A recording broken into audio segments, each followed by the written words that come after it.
continue taking your awesome photographs if you're not currently, but otherwise, feel free to ignore me while I talk about the residential island community. Now, on the eastern edges of the islands is the currently only inhabited parts of the Toronto Islands. And until the 1800s, Torontonians lived all over the Toronto Islands. But eventually, the Metro Toronto Council began destroying the houses of first the tents, cottages, and summer homes of the Torontonians. And in the 1950s, they were so upset about this that they formed the Toronto Island Residential Community Trust Corporation. And this procured 99 years of leases to all the remaining residents of the Toronto Island, but it did actually restrict all the houses to the eastern edges.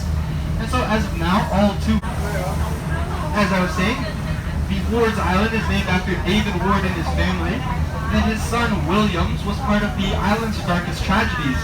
Him and his 6 younger sisters were sailing on a boat, not looking so good. But it is not all good news. Just because you have a cheaper house doesn't mean that after the 99 years it is still your house, and actually you could not give the house to your children if you're so pleased, because after the 99 years it is given back to the Residential Community Trust Corporation. Additionally, there are a few restrictions if you live, and in the winter times it does often freeze over, at which point we have a fireboat called the William Lyon Mackenzie, and it has ice-breaking qualities that paves the way in the ice for the ferries, which only one of which operates in the winter times. Now, if you guys wanted to make your way over to the Toronto Islands because you're sad about not being able to get an island house, you can take the Jack Layton Ferry Terminal to up to 3 places all over the Toronto Islands. They can take you to Ward's Island, the residential park, Middle Island, which is actually the Center Island Ferry, and they can take you to Centerville. And the last one is the Hanlan's Point stop, which we just passed when we were exiting, and it was on the right-hand side when we entered. Now, in the Tommy Thompson Park, it is completely man-made, and it is closed before 9 a.m. and after 4 p.m. due to ongoing truck filling operations. And on this boat, in the Tommy Thompson Park, the reason for the 300 species of birds that have been observed in the Tommy Thompson Park is because we are located in the center of 2 major flyways, which is the path that migratory birds take while taking the north to the south in the winter or summer seasons while migrating.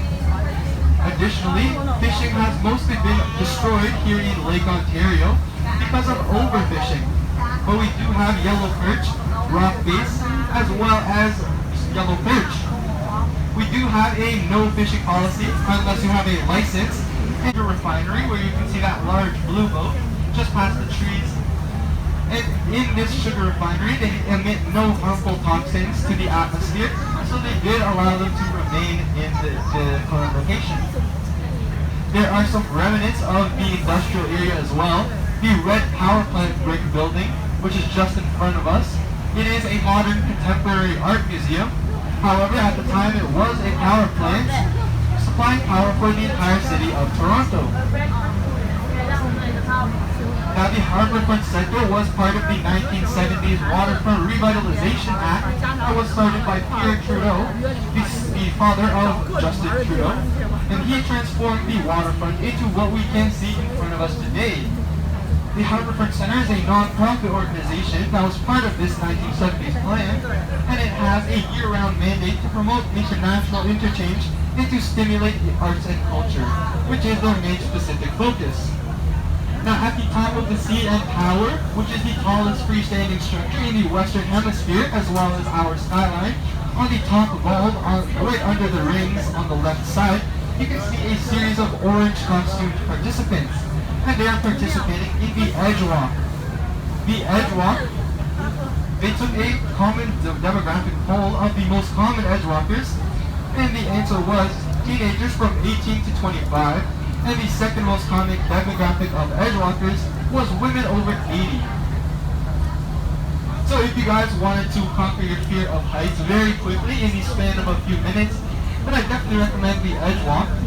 I've been told that at the top of the CN Tower, you can see Niagara Falls on a clear day.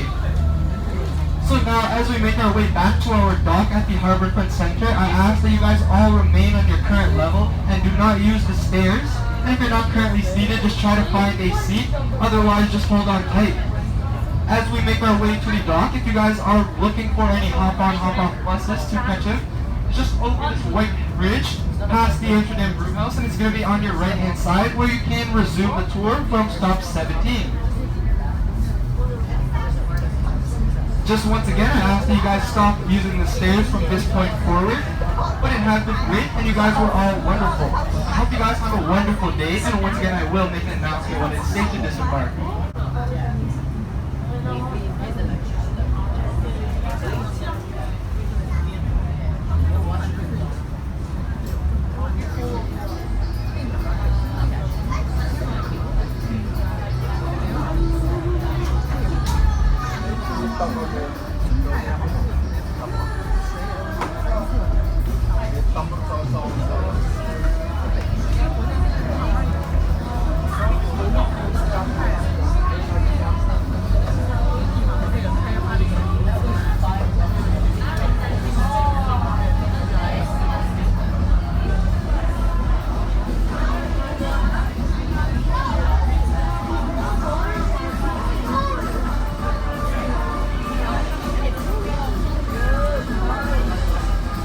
Good.